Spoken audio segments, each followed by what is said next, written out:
Welcome back, everyone, to another episode of Rental Regrets.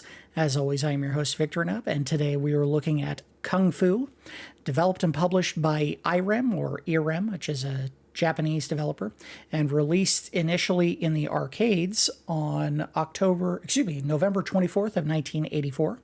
This is, of course, the NES adaptation of that game, which was released on October 18th of 1985, which, if you know your dates, important dates in video game history, was the initial date of release of the NES in the United States. So this was, in fact, a launch game for the Nintendo. This game is actually a very important one in video game history, despite the fact that most people probably don't have a ton of recollection of it. This is one of the games that is credited often as the very first side-scrolling brawler in video game history, and it had a very interesting developmental history. It actually was one of the games that inspired Shigeru Miyamoto to create Super Mario Brothers. He actually worked on the NES port of this game, and from there went on to create Super Mario Brothers, which of course is one of the biggest video games in video game history. And this game has quite a few movie-based inspirations behind it. One of those would be the Jackie Chan movie Wheels on Meals, and the other one would be the Bruce Lee film Game of Death. Game of Death was the last film that Bruce Lee ever made. He actually died during the production of that film. If you don't know from the name of it, that is the film where I believe he goes into like a pagoda of some kind and has to go through several levels of combatants that he has to beat to get to the top to save someone, if I'm not mistaken, or it might have been a tournament. I'm not 100% certain. But it is notable not only for being his final film, but also the big debut on the world stage as an actor of Kareem Abdul-Jabbar. I can't speak to whether or not he was a really great martial artist in that film.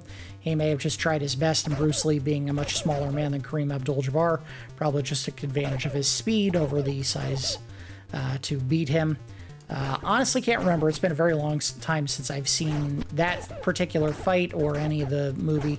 But also it is one of the movies that inspired the look of the bride character from the Kill Bill series, that yellow motorcycle outfit that she wears in the very first part when she goes on her rampage in Japan against Oren Ishii.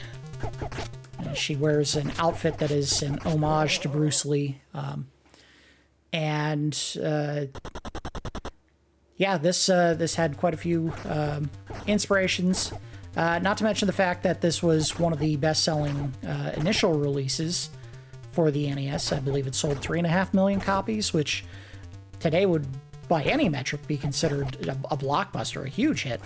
So to have that kind of result for a video game, even as a launch, would have been very satisfying for any company. And that's just the NES numbers. The arcade, I think, sold probably another... excuse me, not the arcade. This was ported to multiple consoles. Sold at least another 1 million copies on other systems. I believe this was a Commodore 64 game, or possibly Amiga. Not 100% on that. Okay, come on, guy. Either throw your daggers and go away, or fight me. Ow! Ow! Okay, I don't know what I'm supposed to do there. Yeah.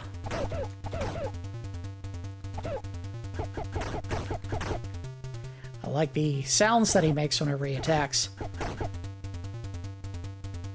And early on, getting these little digitized voice samples was pretty rare, so hearing them in an NES launch title was pretty amazing.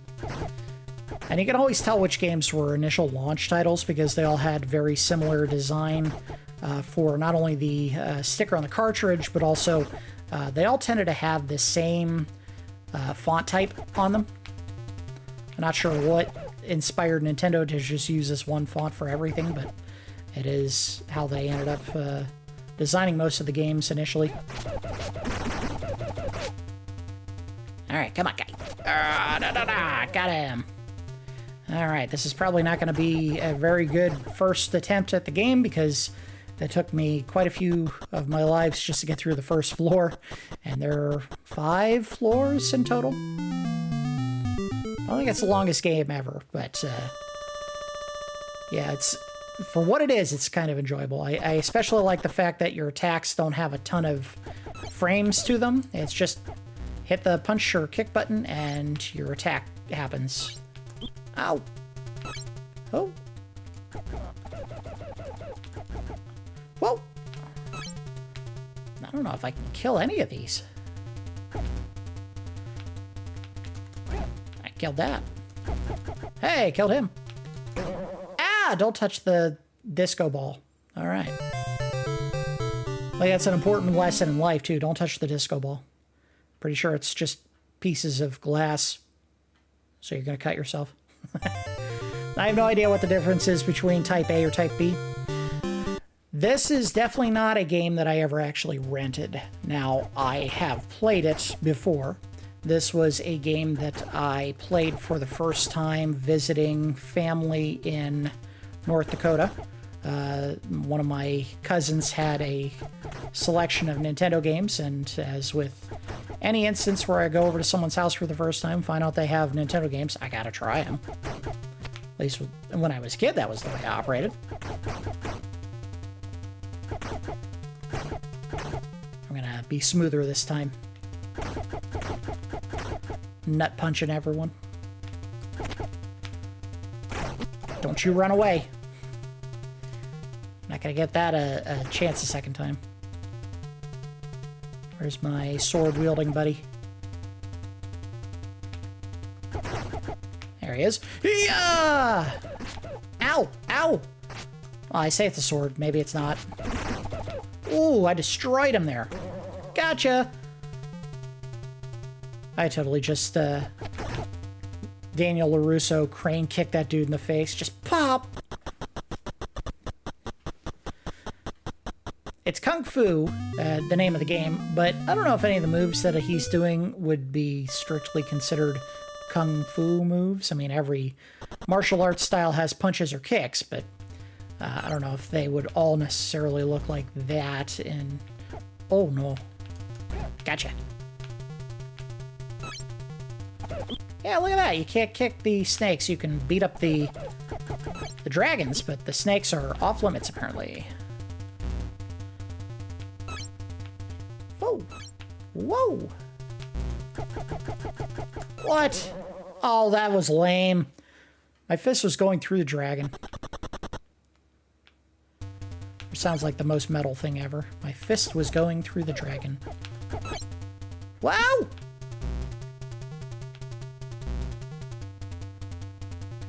Gee up. No! Oh man, those snakes suck. Wow, there's a tiny man! Wow, I didn't know Nintendo was okay with me beating up kids. That had to have been a kid. Look at this! I'm beating up a small child. Also looks like a really crude early version of... Oh, I got hit in the face. I think that was the boss. That looks like an early crude version of Link. From Adventure of Link, at least. I'd really like to know what the dragon symbol next to my name is for. If it... Shoot. Alright, we're doing great this time. I'd like to believe that it has something to do with the character, main character. I get a special ability, maybe. Alright, let's see if this does anything different. We're playing Type B this time.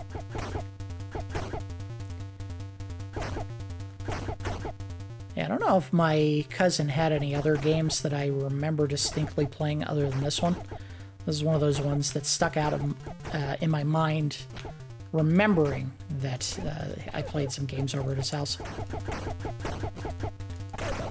Kicked him in the face. Oh. Maybe it's a tougher version? It does feel like I'm fighting more guys than I did the first time. You're not getting away this time! Oh, man. Yeah, this is definitely a harder difficulty. So I guess type B is type high difficulty or higher difficulty.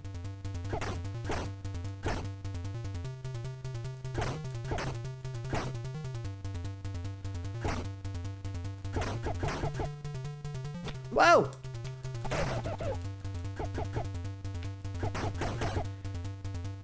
Now, of course, this being based on martial arts movies, one would feel the need to talk about memories of kung fu films. I don't know if I've ever been a huge guy for kung fu or Chinese action films. It's one of those things where if it's on and there's nothing else playing and I just happen to turn on while they're in the middle of, you know, a big fight or action scene, I'll absolutely stop and watch. But it's never been one of those things where I've gone out of my way to pick up movies for specific Chinese action stars. I say that with one exception. I will readily admit that having seen an ad for it the first time, I think I definitely picked up a Jackie Chan film. It was Rumble in the Bronx, I think. Oop. There's one where he has a nephew or a cousin or something that has like a Game Boy. It might be wheelchair bound, is what I'm remembering of the film. Ow! He got me right in the junk. Alright, so we're not going to do difficulty B anymore. We're going to do A. There we go. I want to try to make it to the 3rd floor before we call it an episode.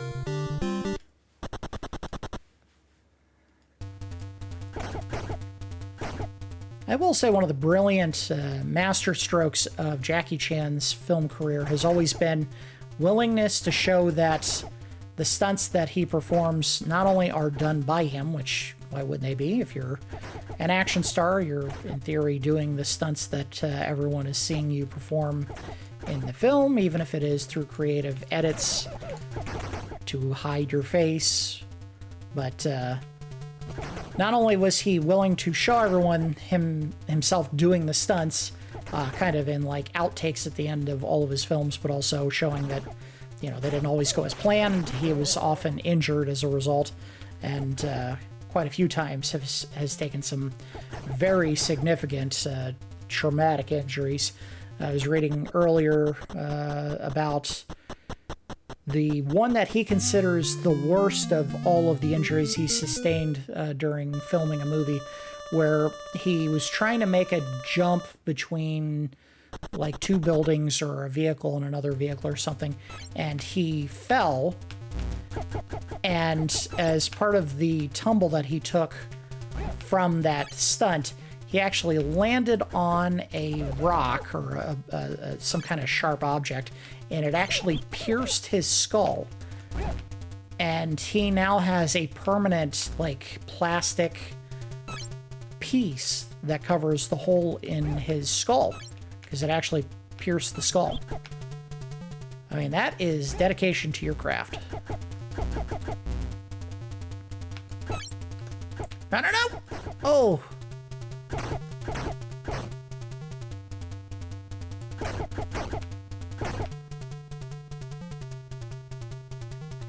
There's the tiny Link! Alright, where's Boomerang Man? I'm gonna let him throw high and then duck low. Whoop! Oh, you don't. Oh, it comes back! Dang it. Alright, we gotta make it through without getting hit by a snake. Oh, nice punch. Gee up. I don't know if there's any benefit for killing those things, because the dragons have not seemingly helped me in any way. Like, I'm better off just dodging these guys instead of trying to fight them. Boy, the nut punch is very effective. I mean, look at these guys. One hit's taking them down.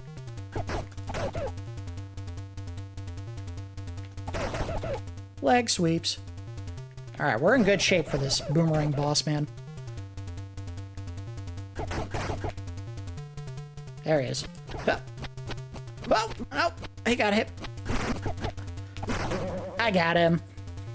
Come on, it's in the bag. Nope. See you.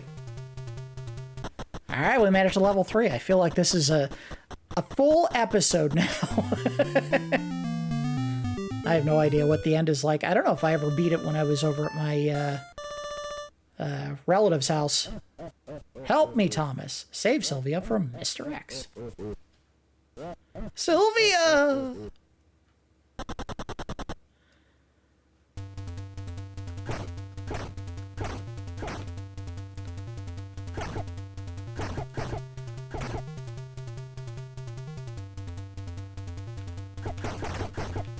Yeah, I think it's hard to deny the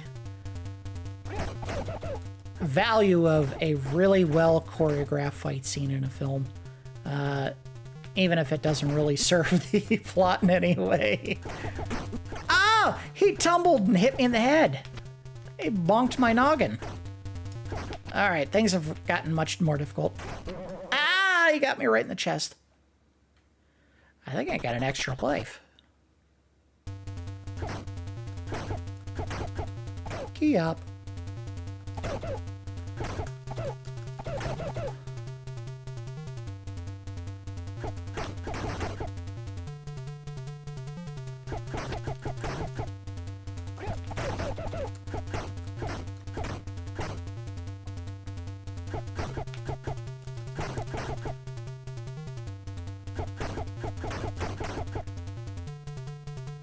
I will say that while I think maybe some of the fight choreography in modern Marvel films, which doesn't really focus too much on like kung fu style action, when they do it right, it's very good. That said, it's rare when they do it right. Even the one that you would think have the best fight scenes, Shang-Chi, which was a very entertaining film, was not without its share of problems. I think they made a choice at one point in the film to have an entire fight scene on the side of a building that was very dark. And in this age of releasing modern films for home entertainment or in theaters that have HDR-equipped projectors or TVs that are HDR, it's just a terrible choice to do any scene at night if there isn't significant lighting to help brighten up the scene. And man, they did a terrible job with that part.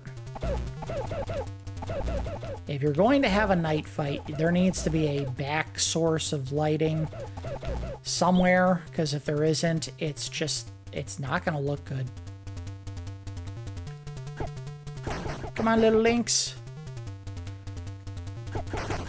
I think I'm just going to dodge those butterflies. They were not worth fighting. Oh my god! I'm being attacked by Quasimodo! Whoo! Keep running, buddy. Ah! He got me in the face. I think he's flicking boogers at me. They're fireball boogers, but they are boogers. Duck. Kick. Duck. Kick. Jump. Duck. Alright, we made it. Sweet. That was a pretty ugly part of the level, but we got it through. I'm coming for you, Quasimodo. It'd be really cool if we could beat the game today. I'm not making any promises, but it would be cool. Oh! I thought I had him. No, don't you dare get your butt back here. Oh! Oh! What was this? He changed up his tactics. You jerk. I should have jump kicked him. Alright, we're gonna give it one more attempt here. Obviously, there is no continuing. Once you're out of lives, it's over, but I think we've got the pattern down for at least the first 2 or 3 levels.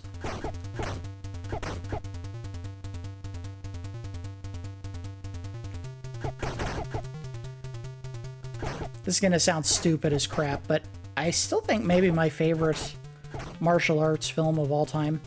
As dumb as it is, but, you know, it registers on a personal level for me, would have been Karate Kid. And no, it's not a great action film because there's really not a ton of, you know, great action scenes. Certainly not for Daniel LaRusso. I mean, it's just the karate tournament and that's it, really. But, you know, the story is good. It's very good. It's about a kid who, you know, didn't have a strong father figure, and he found one in Mr. Miyagi, a reluctant instructor, mentor character. And I think the final scenes of the film are incredibly strong. And of course, that was a movie made by the same mind behind the Rocky films, John Avildsen. Well, the same director, I should say, not the same mind, because Sylvester Stallone wrote Rocky. But yeah, there was very much the same kind of, like, you know, kid, you know, fighting against the world basically and trying to just survive kind of idea behind the storytelling for Karate Kid.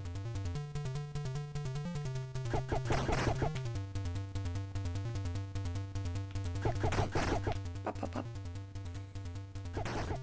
Oh, no, you don't. Gotcha. All right, we're doing all right. No lives lost yet. Not yet. I don't know if I get an extra life just for finding Sylvia.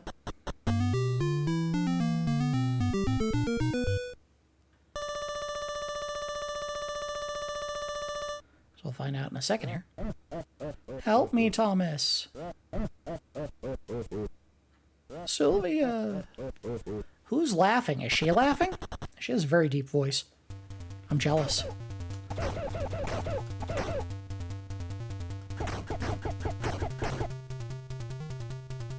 I still feel like I'm punching kids in the face every time I attack those little guys. It's wrong. Don't beat up kids. Unless you're attacked by a lot of kids. Oh, I did get an extra life. Listen to that.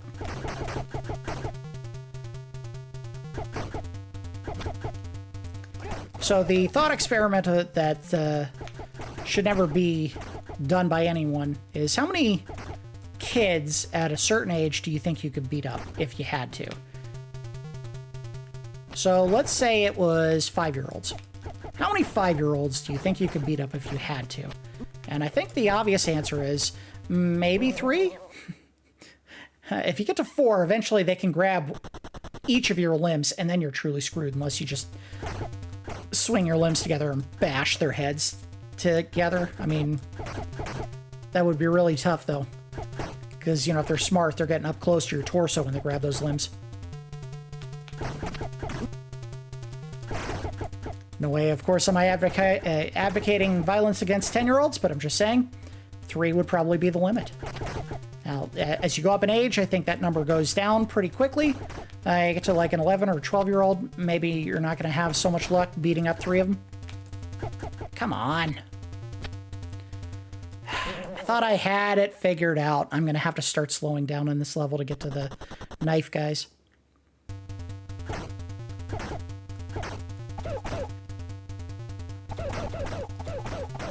Gotta use the reach of those kicks. Get out of here. Kick it.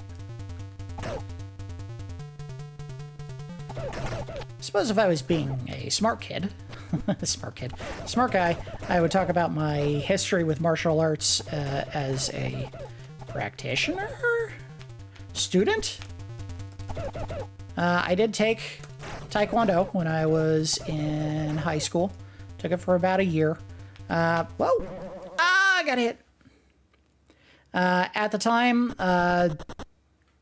I took it as part of a class that was for a brand new dojo, so they were giving, you know, a deal for, you know, if you paid a certain amount, you would be registered to get instruction all the way up until you got to, I think, black belt was part of the deal. Boy, this is not going well. How did I get through this level so easily the first time? Get off me, little man! No, you don't. No, you don't. You're out of here, buddy. And I ended up staying with the program to Advanced Blue Belt, which was, I don't know, 2 or 3 away from Black Belt. Unfortunately, it was one of those things where not only did I lose interest in taking the classes, but also at some point I started suffering a lot of problems with my knees, and after that it was just very difficult to continue training. Part of that was I took part in a graduation ceremony for one of the belts that I got, and that graduation ceremony, which of course we weren't told was going to happen, they just kind of did it. We had this exercise where all the students were taking turns trying to jump over our kicking guards, which are these large rectangular pads that you hold up for someone who's practicing their kicks.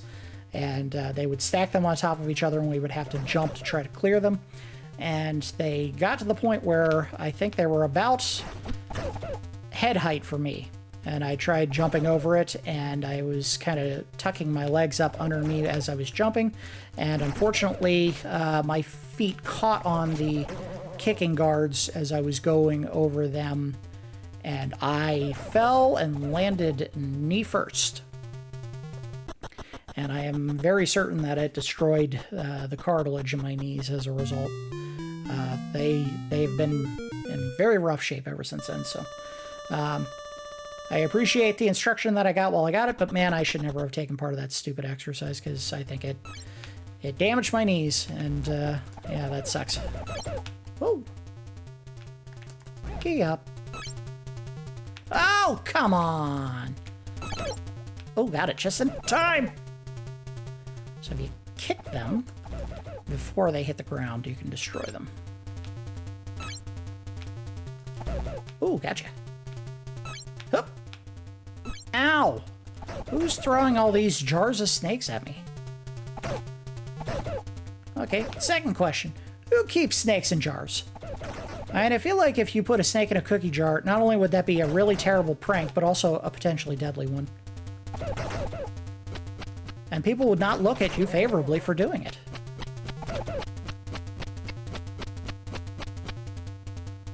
Alright, we made it. Haven't lost a life yet on this run. We're gonna make it.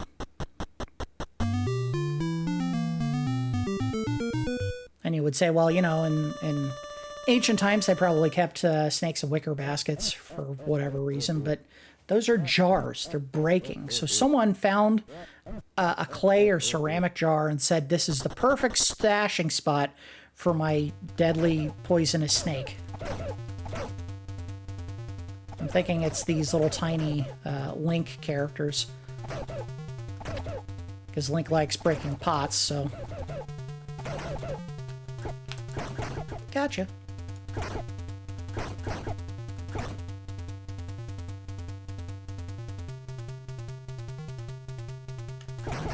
I made a long way there.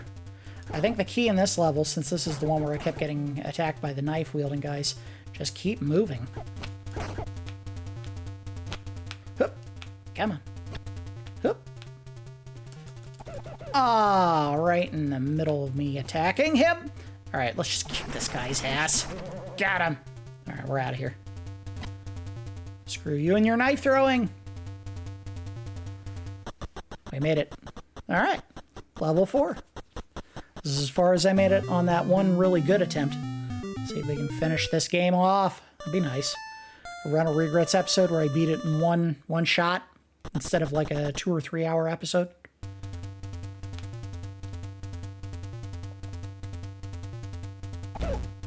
Duck. Kick. Jump.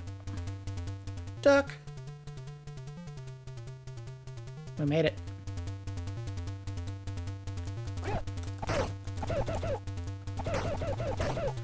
I think those jump kicks do a ton of damage if they land. Oh, you jerk. Gotcha. Oh, that's not good. Going up against Quasimodo with so little health. Alright, so that's not doing anything. What the heck? I don't know what I'm supposed to do there. I thought I was doing what I was supposed to do.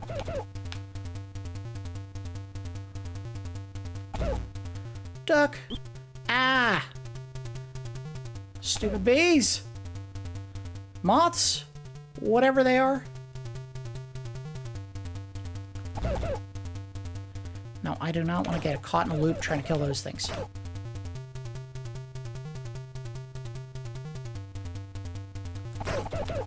Boss fight. Oh, oh, come on! Why is he changing tactics?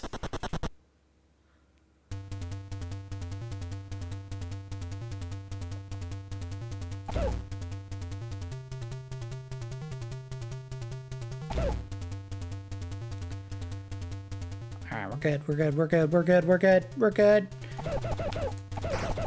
Oh, look at that spin. That's how you do it.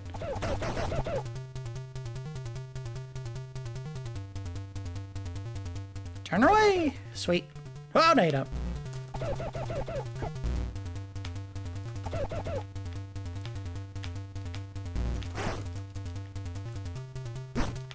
Oh, come on. So what am I supposed to do? Got him. So when he shoots the fireball, get in close, punch. There we go. Got him. Let's get out of here. Last level! We got this. All of my training and instruction has led me to this moment. We're gonna take down Mr. X. But they didn't even change the card here? That's kind of lame. The final showdown. Good to see they're still using the same idiots. The final level. Just go, go, go, go, go, go. Ignore these guys. They're not the real target. I gotta get to Mr. X.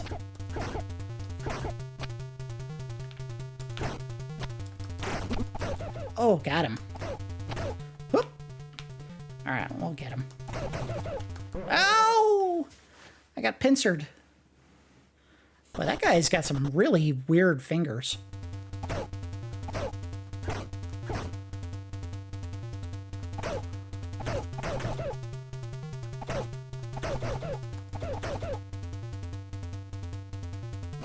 Ah, you jerk! No, we're not letting you do this. Oh, I want to see the final boss. Come on, game. Don't screw me over! Nah. Alright. I think we're going to wrap it up there. So, final thoughts on the game. I really like the speed of attacks. Basically, as fast as you can push the attack button, you're throwing a punch or you're throwing a kick. You can change direction as you're attacking, too. So it's not like if you have guys coming from both directions, you can't fend them off by just tapping in a different direction. You can do that. There's really no good instance if someone is getting close enough for you to punch or kick them that, in theory, you can't defend yourself and beat them away. It is a very simplistic game by modern standards. Really, there's not a ton of depth there. It's just go left to right or right to left and beat up the bad guys. It would have been nice if there was some more variety from the standard goons who apparently think their best means of attack is to run at you, put their hands up in the air, and maybe give you tickle fingers when they get to you, because I don't know what else to call those. I don't love the fact that the knife-wielding guys seem to walk away when you try to approach them sometimes. That feels a little bit cheap. If they're not going to stand their ground when they attack, that makes this a much more difficult game than it needed to be. The snakes and dragons section took a little bit of trial and error to figure out and get through, but I mean, it was some variety. I don't know if it was great variety. Probably could have found a better way to mix things up. Like, find guys who actually fought back instead of these ones that just kind of run at you like that. There wasn't really much, if any, music in this game. Not that I recall. I mean, there was a little bit, but it was just kind of, and that's kind of like I actually am recording this same day I recorded the episode for Rampage. Not great design. Come on, come up with something else. You can try a little bit harder than that. I know early on they were still trying to figure out what they could put on the NES cartridges, and that feels very simplistic. Not sure why they have an A and a B difficulty for the game. That seems like something where if you were good enough to beat the game through A, then they would offer you the challenge of playing through the higher difficulty, kind of like with Legend of Zelda, where if you beat the game one time, you could do the second quest, or if you just made your character name Link, I think you already start as the second quest, something like that. The action, I like. It's very snappy and fast, and you feel like you're in control of the fights when the enemy is in attack range. Some of the boss tactics were a little bit cheap, but it's enjoyable for what it is. My regret for this, I don't know if I necessarily would have loved this game when it first came out, because with only 5 levels of play, you're talking maybe rent it for an afternoon and that's it. If you could beat it, and if you couldn't beat it, maybe you pick it up a second time to try and beat it finally, and then when you do, it's kind of like, oh, that's it. That's all there is to it. Snappy combat, not a ton of depth to the game. Not only in length of it, but also in the enemy variety. Would have been nice if at the final level they kind of threw some of those bosses at you so that you could prove your mastery of them instead of just being attacked by more griefers. And maybe you do. I certainly didn't make it far enough to see the final boss, so I don't know for certain if that's the case. But yeah, I would say this is probably one of those ones I would rent once or twice and then be done with. But I didn't even see it then. I don't know if I ever saw this as a game in the rental store. This was totally one I just happened to play at a cousin's house. And that was the only time I ever played it. But I'm glad we looked at it today. I do see the reason why people probably enjoyed it so much when it initially was released, not only in arcades, but also the mega hit that it turned out to be for the NES, at least during the launch. It was definitely one of those games that I think if we had bought the NES at the time that it came out, and I didn't. I think we bought the NES in 90 or 91, so this would have been 5 or 6 years after this game released, and I don't know if they would have still had it in stores. But yeah, I can see why people would have liked it enough to buy it when the system came out. That's going to do it for this episode of Rental Regrets. As always, I do appreciate each of you watching, and I will see you next time.